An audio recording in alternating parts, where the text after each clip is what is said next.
Question number 31। 15 metre लंबे कमरे में 75 सेंटीमीटर चौड़ी दरी बिछाने का खर्च 50 रुपए प्रति वर्ग मीटर की दर से 6,000 रुपए है। कमरे की चौड़ाई बताओ भाई। ठीक है, एक तरफ लिख लिया कमरा,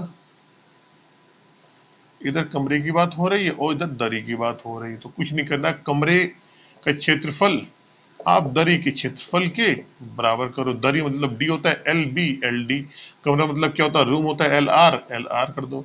मतलब कमरे की लंबाई चौड़ाई का क्षेत्रफल दरी की लंबाई चौड़ाई के क्षेत्रफल के बराबर कर दो, दोनों बराबर हो जाएंगे। तो हमें यहाँ से कमरे का क्या पूछा है, कमरे की चौड़ाई पूछी, चौड़ाई निकाल लेंगे। एल का मान कमरे कितने दिया है, तो आपने बोले एल का मान दे रखा है 15 मीटर लंबा कमरा है, 15 मीटर इंटू बी हमें निकालना है कमरे का, रूम बी छोटा आर, आर का मतलब क्या है रूम।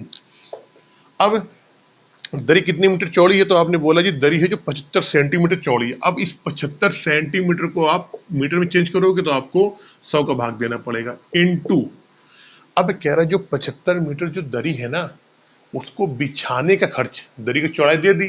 अब जब खर्च की बात कर रहा है इसका मतलब क्या कर रहा होगा, वो लंबाई बता रहा होगा। भाई चौड़ी तो हो गई, इतनी चौड़ी हो गई, लेकिन अब उसकी लंबाई क्या है हमें नहीं मालूम है। तो लंबाई की जगह उसने क्या कर दिया, उसने बोला कि भैया 50 मीटर, सॉरी 1 मीटर जो है 50 रुपए की है, तो पूरी कितनी लंबाई तक जा रही होगी, वो 6,000 रुपये खर्चा आ रहा है। तो इसका क्या करेंगे हम, 6,000 में 50 का भाग दे दो आप। तो ये क्या हो गई, ये हो गई हमारी दरी की लंबाई। तो यहाँ आएगा, ऐसे आएगा, देखो दरी की जो चौड़ाई है वो 75 सेंटीमीटर, 100 का भाग दे दो, मीटर में चेंज हो गई।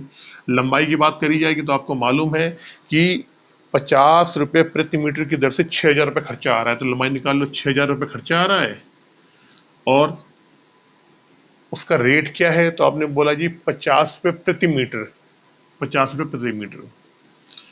कुछ नहीं करना, सॉल्व कर लो, सब कुछ आ जाएगा। ये जीरो, 3 जीरो से 3 जीरो काट दो, ठीक है। 15×5 = 75 होता है, ये 15 से 15 काट दो, यानी कि जो कमरे की लंबाई होगी वो, सॉरी चौड़ाई जो होगी कितनी होगी, 6 मीटर होगी। ये क्या हो जाएगा आपका आंसर हो जाएगा 31 का ए।